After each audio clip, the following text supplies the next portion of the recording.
power, power to walk into the gold vaults of the nations, into the Holy of Holies. Thousands will be squealing in terror. In God's name! At the touch of my little invisible finger. Forrest's just one of the coolest guys on the planet. I swear to God. He's the father of horror and sci-fi, the ultimate collector. Forrest's in a unique position. First of all, he's right at the forefront of science fiction. He shook the hand of H.G. Wells, Arthur Conan Doyle, Ray Bradbury. I mean, you name it, Forrest was there. Thing about Forrest Ackerman is he's even younger than me. Next time you see him, you'll meet a 12-year-old. He has never given up being the boy of all time. It's alive! It's alive! It's alive! It's alive! Listen, even the moon is frightened of me. Through Forrest, we touch Lon Chaney, we touch Boris Karloff, we touch Bela Lugosi and Vincent Price and Christopher Lee and Peter Lorre. He does it for us. Famous Monsters had a lot of articles about how Dracula was made, how Frankenstein, makeup people he interviewed. He helped make the Backroom Boys famous because they were neglected for many years. You know, there was no Planet Hollywood, there was no eBay, there was no value to anything like that. Oh, you want a Dracula's cape? Sure, I don't care, you take it, you know. And now, here we are when it's become truly an industry. I think Forrest did inspire many people. He inspired me, and I think I inspired a couple of people, and I would hope that they're inspiring other people. Forrest is truly one of the great men of the century. Unlike others, one of a kind, and sort of unselfconsciously so. Who else wants a ring that was on the finger of Dracula? Well, Forrest does. Tonight you shall have your proof. The kites! The kites! Throw the electrodes, Fritz!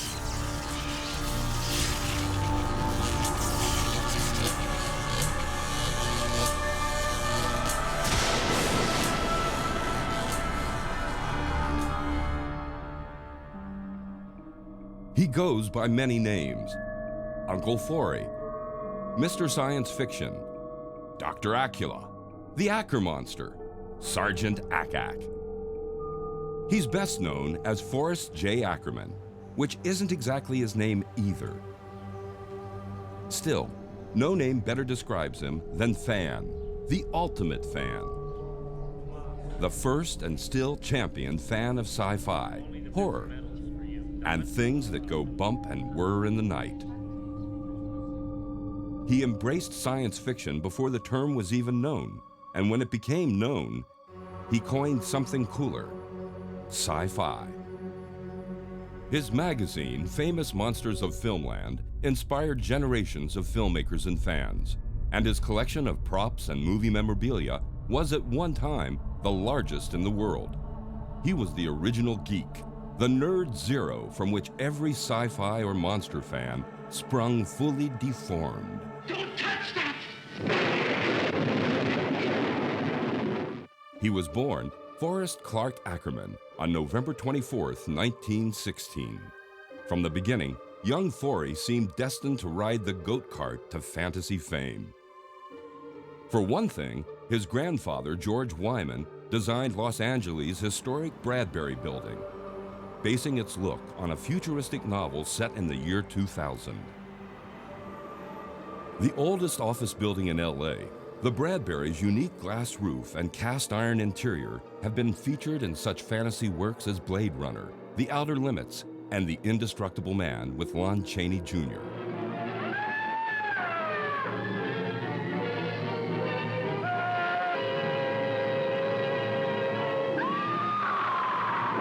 Well, I picked the right pair of maternal grandparents. They were the last of the big-time angels.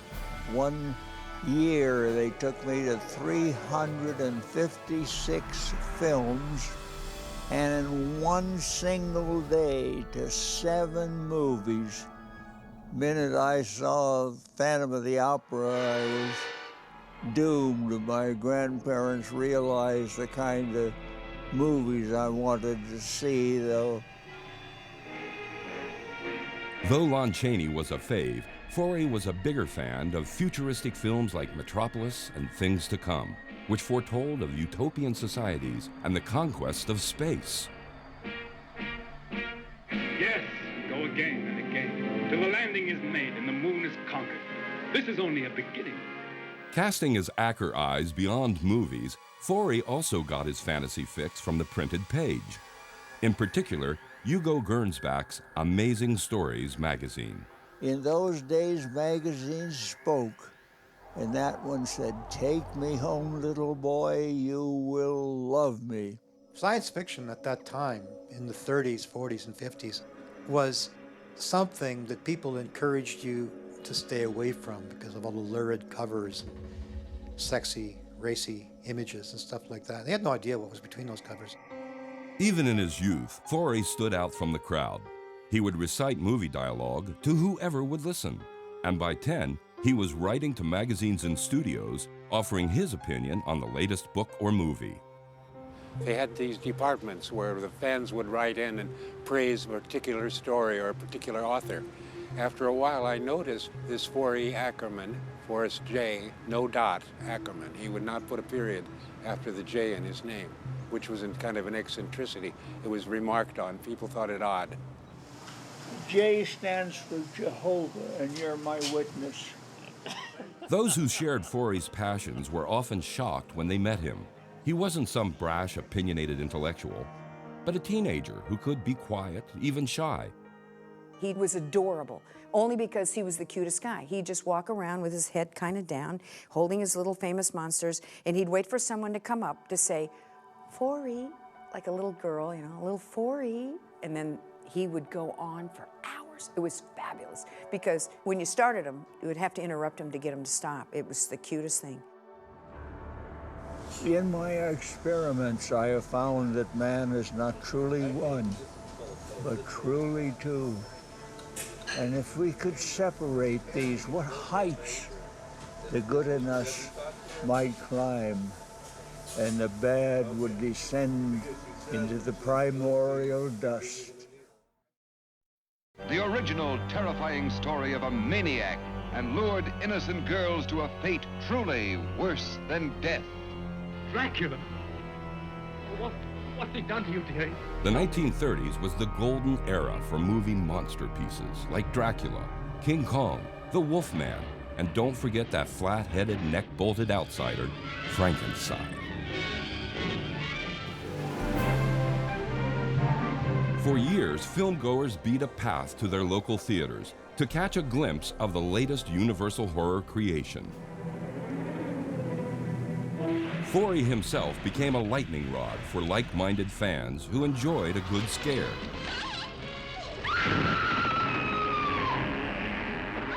I went to see a replay of King Kong out in Hawthorne, California. I saw these beautiful 11 by 14 stills in the lobby, and I asked the manager if I could photograph them because I found them an inspiration. And he said they didn't belong to him, they belonged to somebody called Forrest Ackerman.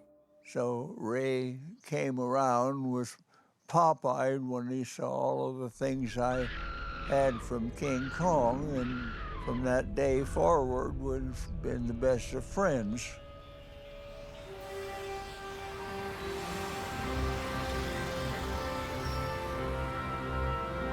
Forey found other like-minded pals down in Los Angeles' vibrant Broadway theater district. Though long since past its prime, one Broadway institution remains: Clifton's Cafeteria, the original home of the Los Angeles Science Fantasy Society. I went to Clifton's Cafeteria to meet Forrest Ackerman for the first time. And I was very shy, and I went upstairs to the brown room, and I stuck my head into the room, and I saw all these weird people. They were all fantasy lovers or writers. And he took one look at this teenage kid and knew that I needed employment. So he put me to work at his house during the following week, putting out a hectographic issue of Imagination. Every Thursday they met in Clifton's cafeteria. We talked about space platforms and going to the moon and how long it would take. I think there was even a rocket expert with us. Of course, when we went back to normal life, people thought we were a little peculiar talking about going to the moon and Mars and all that. All the universe saw nothings. Which shall it be, husband? Which shall it be?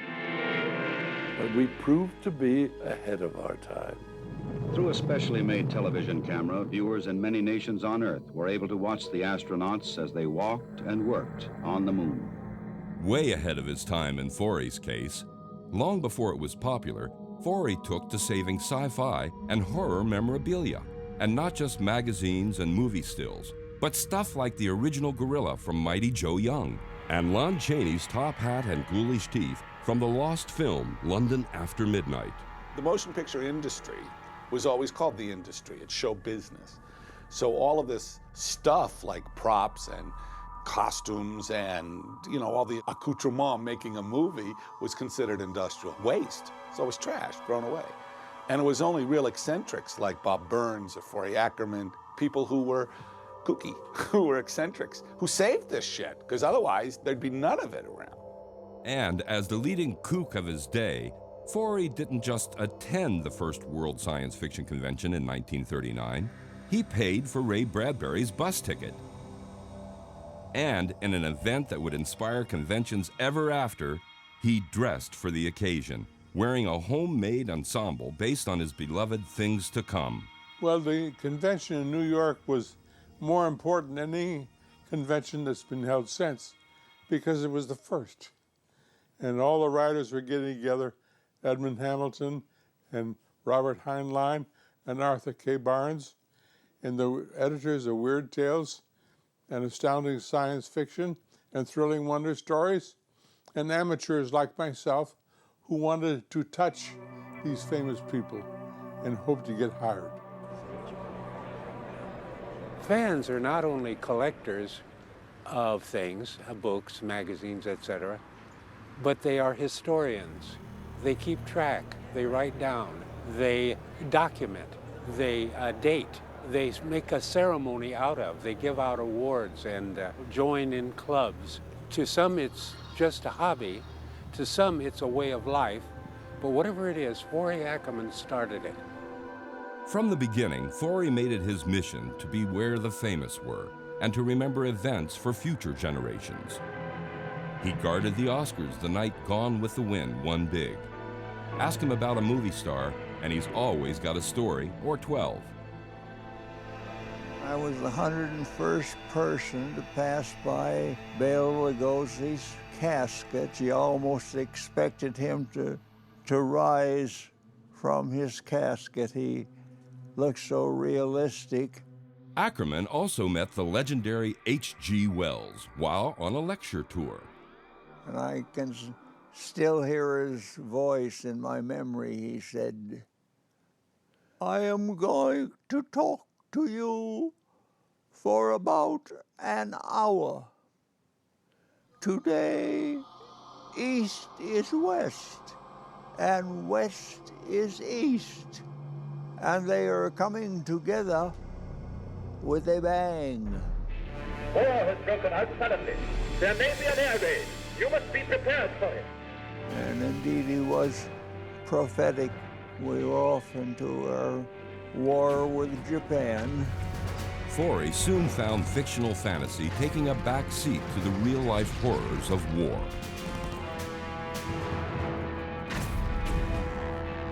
He never saw combat in World War II. A pen was his weapon as he worked for the wartime publication, the Fort MacArthur Bulletin. I served 3 years, 4 months, and 29 days. And the happiest day of my life was when I became a civilian once again. For his post-war career, Forrest stuck with his strength, becoming a literary agent to over 200 fantasy and sci-fi writers. Names like Isaac Asimov, Rod Serling, A.E. von Vogt were all on Forrest's roster at one time.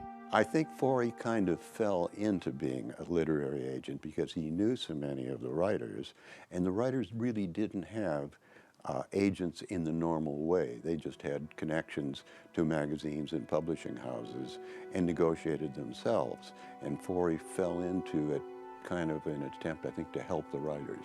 One Forrest client was the young writer L. Ron Hubbard, who would go on to found the Church of Scientology. I can still see him bounding up stairs 3 at a time to my apartment with an imaginary ex-wife after him for alimony. And he borrowed $35 from me to get out of town. Forrest also served a brief stint as a literary agent to Ed Wood, the so-called worst director of all time.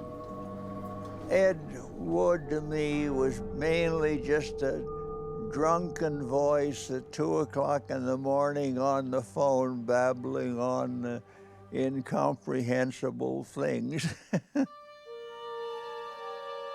Beauty enslaved the Ackerbeast one day when Forrest met an intriguing European woman at an LA department store. Oh, where did that interesting accent come from? She haughtily replied, "Oh, my ancestors were highly civilized, while yours were hanging by their tails from trees." Naturally, I never spoke to her again. Oh, every time you touch me, I go out of my mind. I want to kiss you. Bill, I want to get married. I can't stand not having you. It was a strange love, but it was a nice love, and they would laugh a lot. They had a great relationship. I have no idea. I think they were married 9,000 years. I mean, it was a long time. The two of them were darling together. She was even present for that legendary moment in 1954 when Ackerman coined that famous word. 1954, I was riding around the automobile, and I looked in the rear view mirror, stuck out my tongue, and there, tattooed on the end of my tongue, was Sci-Fi. And my dear wife said, "Forget it, Forrest, it will never catch on." That's what I like about you, Donna. Always so obliging. Proclaimed science fiction's biggest fan at the 1953 Hugo Awards, Forrest Ackerman had yet to embark on the project that would take his lifelong obsession to another level and inspire a legion of young kooks to take up the Acker Gauntlet. Let's all go to the lobby. Let's all go to the lobby. Let's all go to the lobby to get ourselves a treat.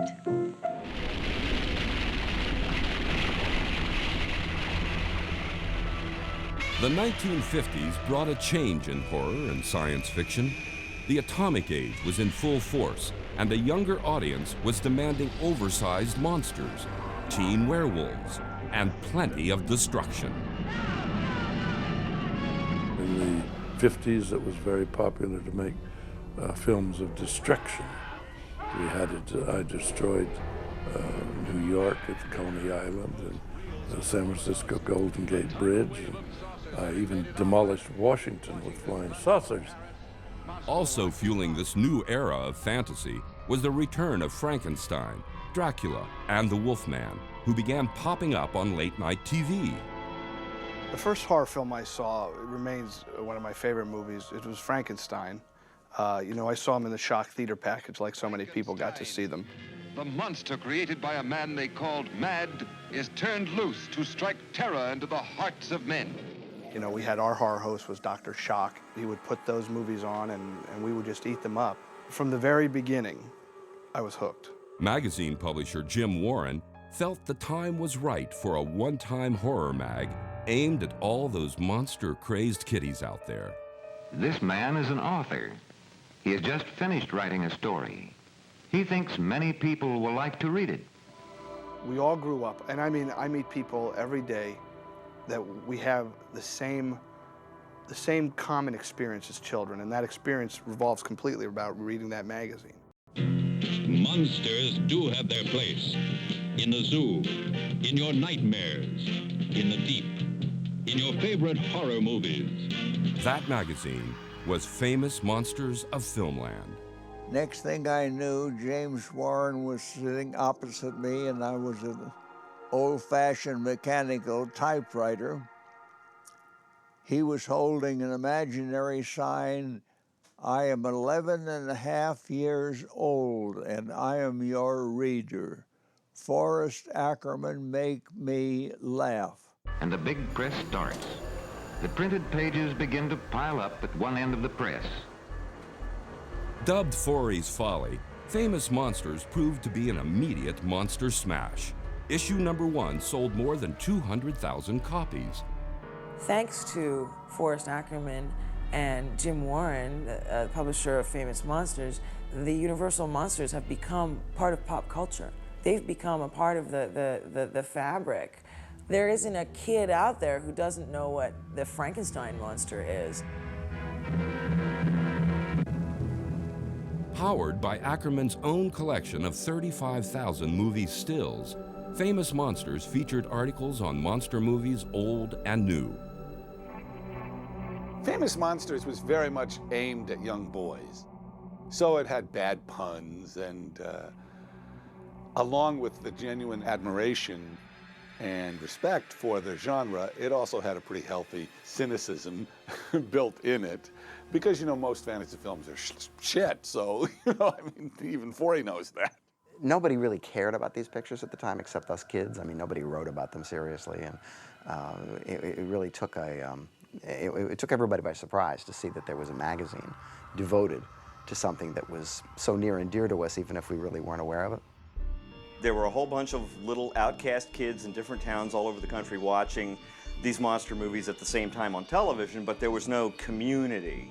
There was no crosstalk, there was no meeting ground.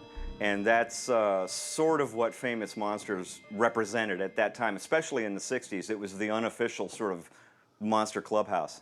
You would read about a horror movie in Famous Monsters, and you know, you'd literally, when the new TV guide came out, you'd ruffle through the pages and you'd see the list of all the movies on that week, and you'd just look every day. You know, is Revenge of the Creature gonna finally be on this week? Incredible Shrinking Man, Ghost of Frankenstein. Oh my God, House of Wax! I can't tell you how many times I would have to get out of something so I could watch, you know, some classic horror movie. And there was a sense of magic, there was a sense of reward. The sound man, the film editor. He helped make the Backroom Boys famous because they were neglected for many years. All the fellows that actually built the film and made it. But Forrest kept the Backroom Boys alive for a good many years by publishing various articles in Famous Monsters. Still, as informative as it could be, FM was mostly about having a little monstrous fun, Forrest style.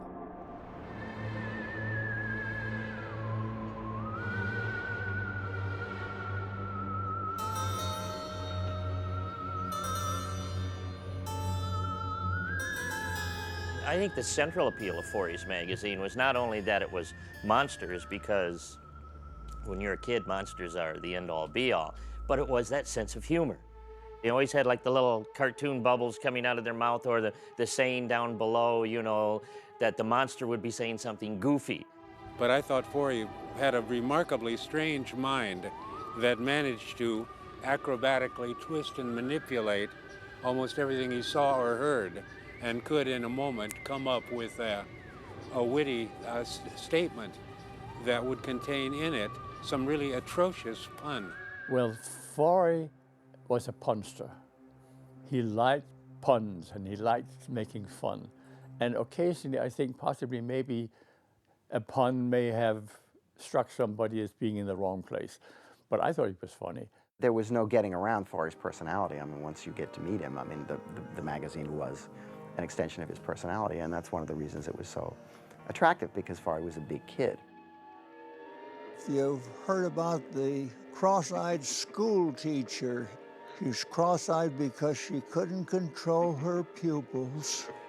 I wonder if you heard about the cafe that's opened on the moon. Good food, but no atmosphere.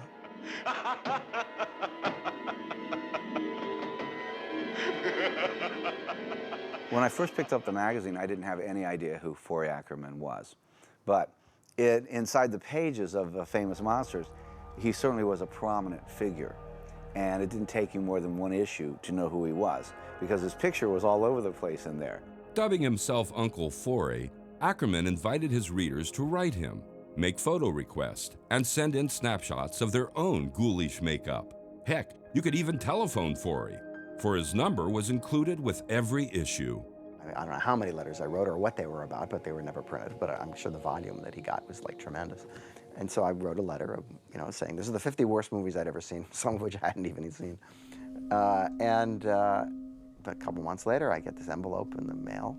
And then inside was the new issue, which he had reprinted my letter as an article, as if I had written it for the magazine.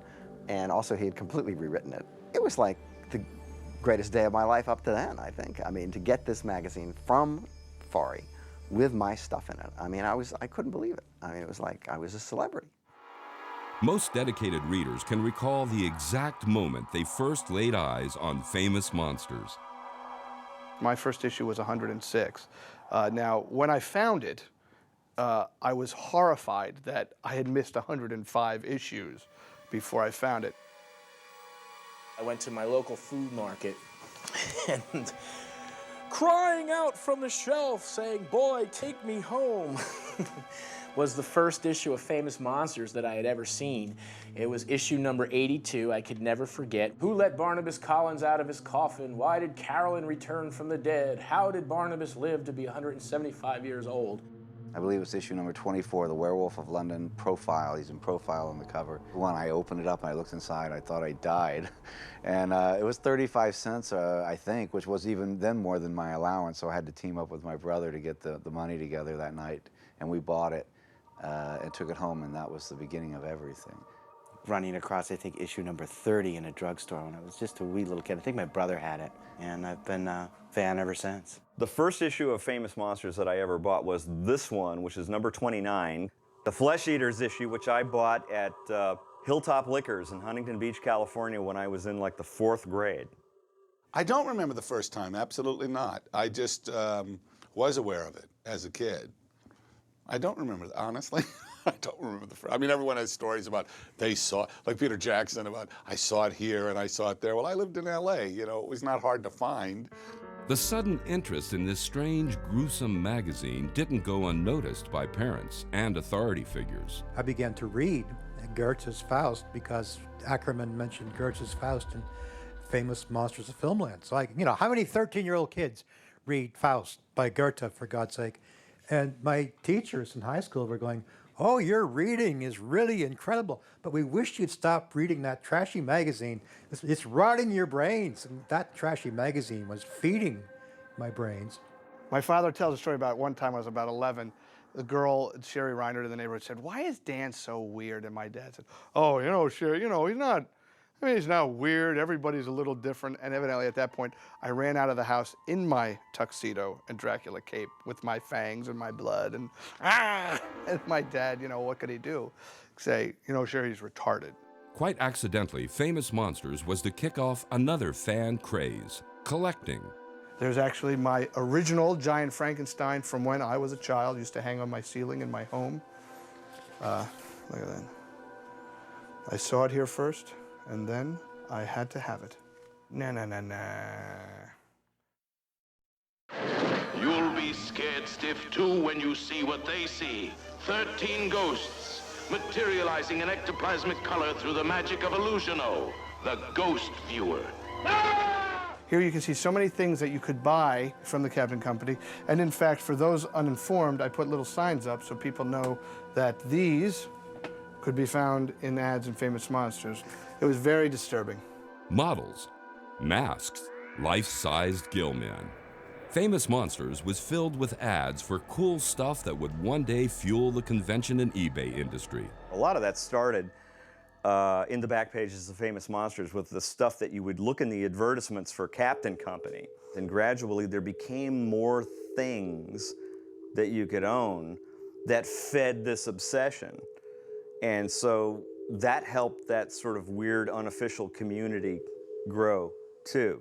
Because you could now get together and talk to somebody specifically about masks, or specifically about models, or specifically about all of this ancillary stuff. I buy this when I was a kid. It's so funny. I look back now. I fell for it all. Face fur. Now imagine here, oh God, I could be a wolf man.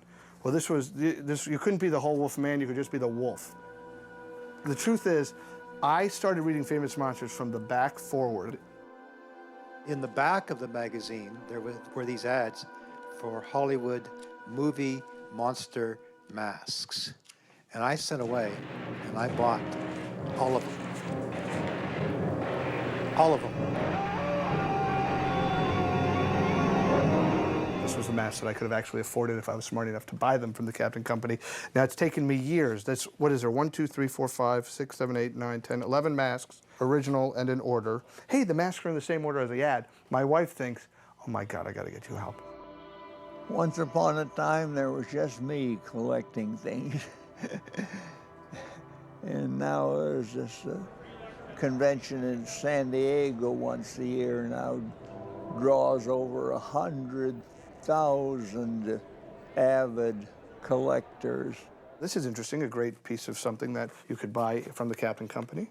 50 pieces in all, 50 monsters, you know, and you'd get it, and then it'd be, you know, they're all made of cardboard. Sure, sometimes the toys weren't quite as advertised, but for monster lovers, they were still pretty cool. A cardboard mummy, but it still made you happy. From that Frankenstein over, these were all pieces that were in the Ackerman Mansion for years. That means a lot to me to have that stuff. That's great, cool stuff. And I've rented the house on Haunted Hill tonight so that my wife can give a party. A haunted house party. She's so amusing. There'll be food and drink and ghosts, and perhaps even a few murders. You're all invited. For the die-hard Famous Monster fan, the dream was always to make the pilgrimage to the monster mecca, the legendary Ackerman Mansion, located in wholly weird California. Though Forrest lived and worked there, the house also served as an open museum, where fans could stroll among Forrest's mind-boggling collection of books, posters, and artifacts from monster days gone by. Roll 23, sound roll 8.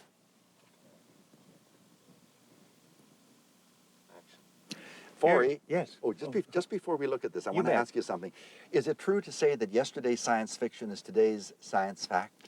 Well, that was actually the motto on Amazing Stories at one time, yes, their slogan. Now, here's something unusual. During World War II, this book left England for me. It was aboard a ship torpedoed by a Nazi submarine. Oh. But it floated to the... H.G. Wells. They couldn't get H.G. Wells down. No, they certainly couldn't. I took a taxi from the airport to, you know, Glendower Drive and saw his car, his orange car in the driveway with a license plate that said sci-fi and the little thing that said California. I couldn't believe it. It was like, you know, you see pictures of the moon, but you don't actually think you're going to go there. Tranquility Base here. The Eagle has landed. I went to Universal Studios, I went to Disneyland, I went to the Movieland Wax Museum, and then Saturday, I went to Forrest's house. 1953, when I met Bela Lugosi, in my guest book, he wrote one word, amazed. And recently, I had a darling little 4.5-year-old girl in the house who was familiar with Frankenstein and Dracula and werewolves and so on. So I set her down in the chair. I said, Jasmine, do you know who Abraham Lincoln was? And well, Uncle Forrest, I don't go to kindergarten yet. I'm afraid I don't know. So I took out a penny and showed it to her. I said, well, do you know who that is? Vincent Price. And it was phenomenal. His entire house was filled with magazines, books, models from motion pictures, artifacts of all kinds. It was really an incredible place. So all aboard for Grizzlyland. It was better than a museum because you could touch it. You could actually hold it in your hands, and it was wonderful. It really was like an archaeological dig. It was the most fun going down into the basement because that's where the stuff that hadn't been identified, was defunct, didn't have any kind of use. That was genuinely like being on a paleontological dig. You never knew what you would find down there. I just couldn't believe that the Ackerman kept going and going, and there was this little alcove, and here's this little basement thing, and there's a sub-basement. I don't know. There was all these places. It was so cool, I couldn't believe it. It's great to have this one guy that really is the father of horror and sci-fi, the ultimate collector. He's just the granddaddy of them all. Layering. It's all about layering. For instance, here, look at this. Layering. Here we have stuff in front of stuff and stuff behind stuff.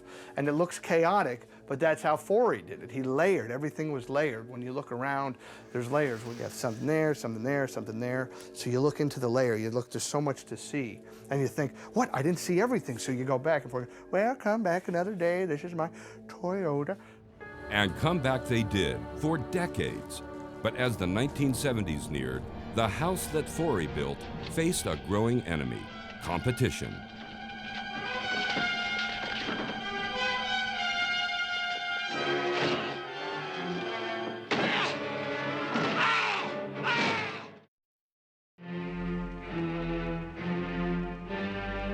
Spurred on by the success of Famous Monsters, new magazines soon arrived to grapple for monster fan attention. Famous Monsters was kind of the gold standard. Soon the field widened to include other magazines, other books, other areas of interest.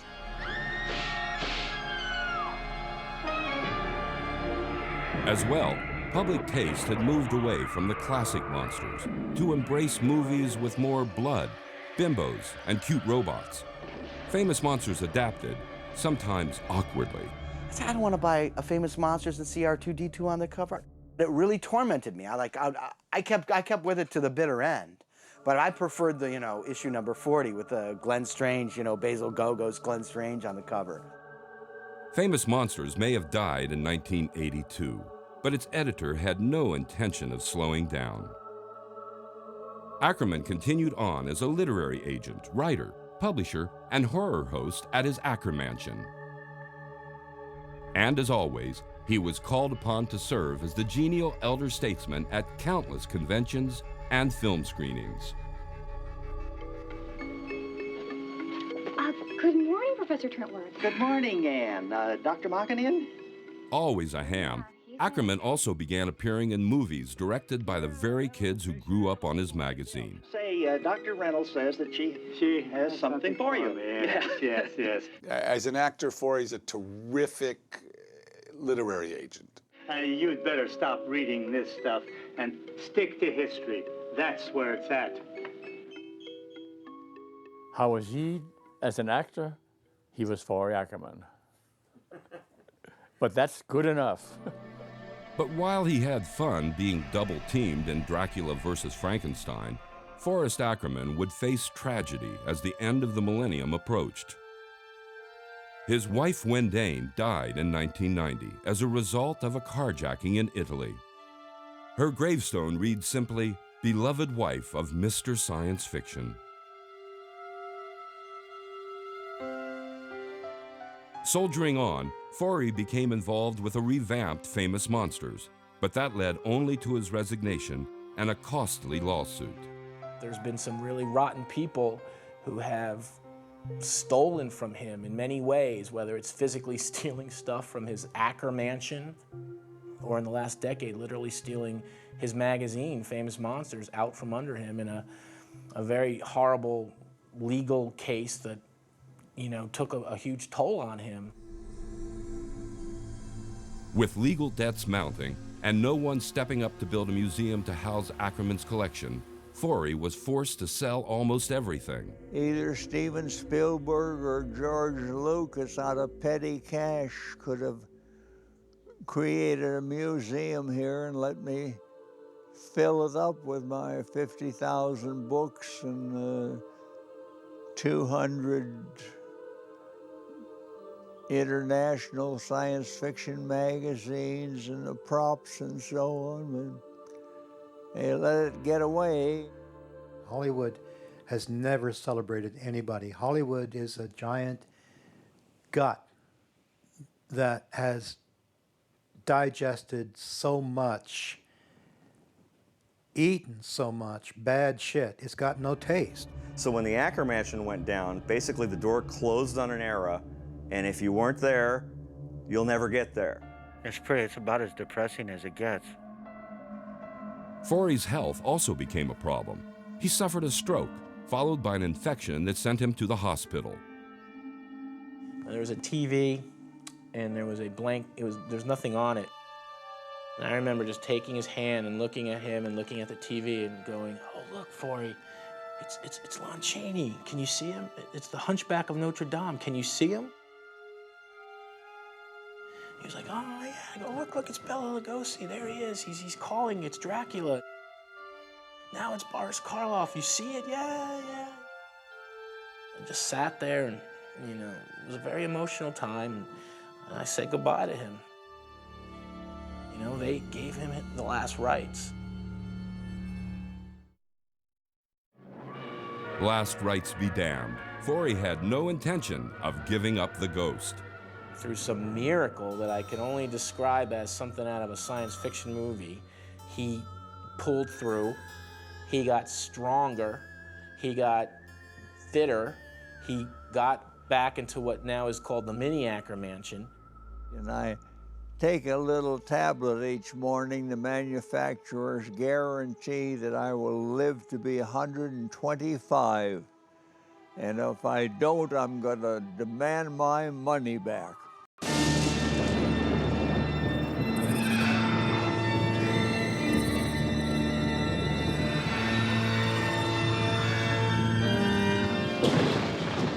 And though its readers are a little older now, fans like Daniel Roebuck are keeping the famous monster feeling alive in their own way.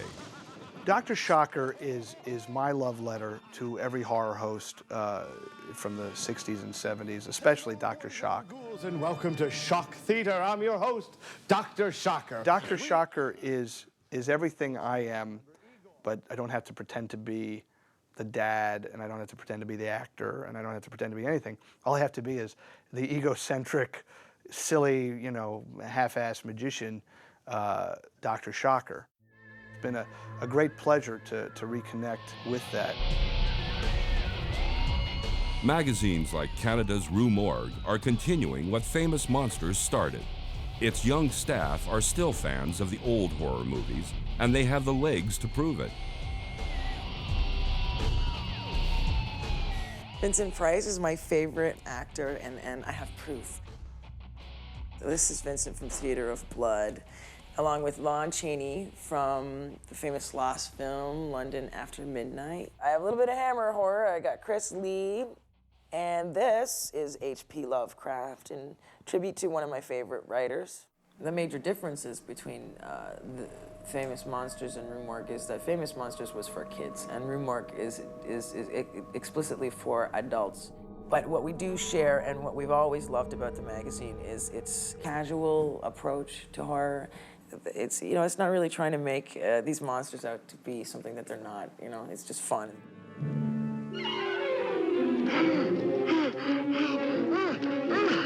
But do the old monsters still have the power to scare today's moviegoers? Kids are not the same. They wouldn't respond to something so simple and childish.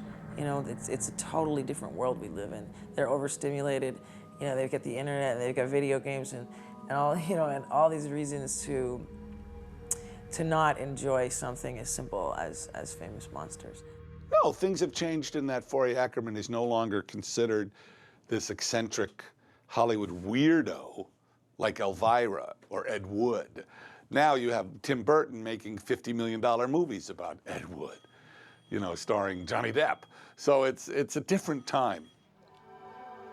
But not so different for Forrest J. Ackerman. Now 90, Forrest walks with a cane and is a little hard of hearing. But that hasn't stopped him from attending conventions and book signings and laughing it up with his old sci-fi pals. And he still opens up a mini Acker Mansion for his loyal fans. And as they have for 50 years, visitors roam free through the rooms, put a message in his guest book, and marvel at the cool remnants of Forrest's once proud collection. And here he is doing the same thing he's always done. You know, his house is open up every Saturday to anybody that wants to come by and hear one of his anecdotes. You know, once a month we go out to the House of Pies, and he still tells his stories, and he's stronger than ever. And I believe he's going to live to be 100, and I'll be there. You know, he'll probably outlive us all. He's in a unique position. I don't think you can say who will follow in Forrest's footsteps. The answer is nobody. Each night how I'll pray, little pal, that you turn out right, little pal. So till we meet again, heaven only knows where or when.